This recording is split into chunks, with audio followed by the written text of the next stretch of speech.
नमस्कार शेतकरी बांधवांनो, ॲग्रिकल्चर हवामान या यूट्यूब चॅनलवर मी नितीन काळे आपलं स्वागत करतो. मित्रांनो, महाराष्ट्रावर त्याचप्रमाणे बंगालच्या खाडीत निर्माण झालेलं कमी दाब क्षेत्र आता अरबी समुद्राकडे पोचल्यामुळे त्या कमी दाब क्षेत्राची तीव्रता ही थोडीशी खूप अरबी समुद्रातील किनारपट्टी म्हणजे गुजरातची किनारपट्टी, मुंबईची किनारपट्टी आणि कोकण किनारपट्टीवर त्याचा जास्त प्रभाव असणार आहे. आणि उर्वरित भागात मात्र पावसाचे प्रमाण हे कमी होण्याची शक्यता आहे.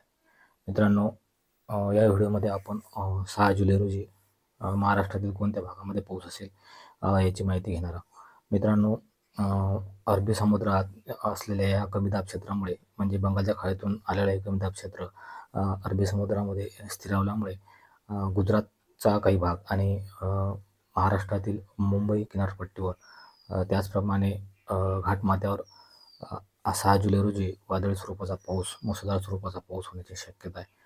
तर मित्रांनो, त्या अनुषंगाने आपण या व्हिडिओमध्ये माहिती घेणार आहोत. जर तत्पूर्वी जर आपण चॅनलवर नवीन असाल तर चॅनलला सबस्क्राईब करा आणि हा व्हिडिओ शेवटपर्यंत नक्की पहा. मित्रांनो, 6 जुलै रोजी कोणत्या भागामध्ये मुसळधार पाऊस असेल, कोणत्या भागामध्ये ऑरेंज अलर्ट असेल याची माहिती आपण आता पाहणार आहोत. साधारणपणे मुंबई, अलिबाग या ठिकाणी मुसळधार स्वरूपाचा पाऊस 6 जुलै रोजी राहण्याची शक्यता आहे. त्याचप्रमाणे पेन, कर्जत, लोणावळा, लवासा, महाबळेश्वर या ठिकाणी मुसळधार स्वरूपाचा पाऊस होण्याची शक्यता आहे. त्याचप्रमाणे चिपळूण, पुणे, नाशिक, अकोले, मालेगाव या ठिकाणी सुद्धा मुसळधार स्वरूपाचा पाऊस होण्याची शक्यता आहे. त्याचप्रमाणे दौंड परिसरात सुद्धा मुसळधार स्वरूपाचा पाऊस होण्याची शक्यता आहे. त्याचप्रमाणे मराठवाडा विभागातील काही भागामध्ये सुद्धा मध्यम ते भारी स्वरूपाचा पाऊस होण्याची शक्यता आहे. छत्रपती संभाजीनगर, अहिल्यानगर, जालना, पैठण, अजिंठा, बीड, बार्शी, माजलगाव आणि नांदेड या ठिकाणी मात्र दुपारनंतर मध्यम स्वरूपाचा पाऊस होण्याची शक्यता आहे. त्याचप्रमाणे पश्चिम विदर्भातील सांगायचं झाल्यास अकोला, अमरावती, यवतमाळ या ठिकाणी मध्यम स्वरूपाचा पाऊस होण्याची शक्यता आहे. या जिल्ह्यामध्ये काही भागामध्ये मध्यम स्वरूपाचा पाऊस दुपारनंतर होण्याची शक्यता आहे. त्याचप्रमाणे पूर्व विदर्भातील नागपूर, भंडारा, गोंदिया, चंद्रपूर या जिल्ह्यामध्ये सुद्धा दुपारनंतर मध्यम स्वरूपाचा पाऊस होण्याची शक्यता आहे.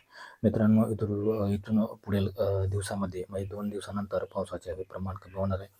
त्याची माहिती आपण पुढील व्हिडिओमध्ये देणार आहोत. त्याचप्रमाणे 7 जुलै आणि 8 जुलै रोजी कोणत्या भागामध्ये पाऊस असेल याची माहितीसुद्धा पुढील व्हिडिओमध्ये आपण पोहोचवण्याचा प्रयत्न करणार आहोत. मित्रांनो, या 6 जुलै रोजी महाराष्ट्रासोबतच गुजरात या राज्यामध्ये मुसळधार स्वरूपाचा पाऊस होण्याची शक्यता आहे. त्याचप्रमाणे एक कमी दाब क्षेत्र मध्य प्रदेशवर असल्याकारणाने मध्य प्रदेश, छत्तीसगड, झारखंड, ओडिशा आणि पश्चिम बंगाल या राज्यामध्ये सुद्धा मुसळधार स्वरूपाचा पाऊस होण्याची शक्यता आहे. त्याचप्रमाणे पूर्वोत्तर राज्यात सुद्धा मुसळधार स्वरूपाचा पाऊस होण्याची शक्यता आहे.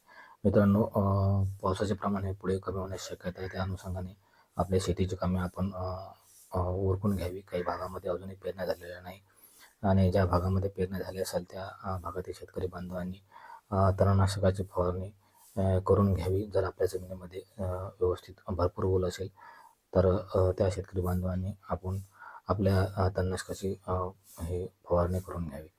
जर हा व्हिडिओ आपणास आवडल्यास व्हिडिओला लाईक आणि कमेंट जरूर करा. धन्यवाद शेतकरी बांधवांनो. त्याचप्रमाणे यूट्यूबच्या आद्यांनो.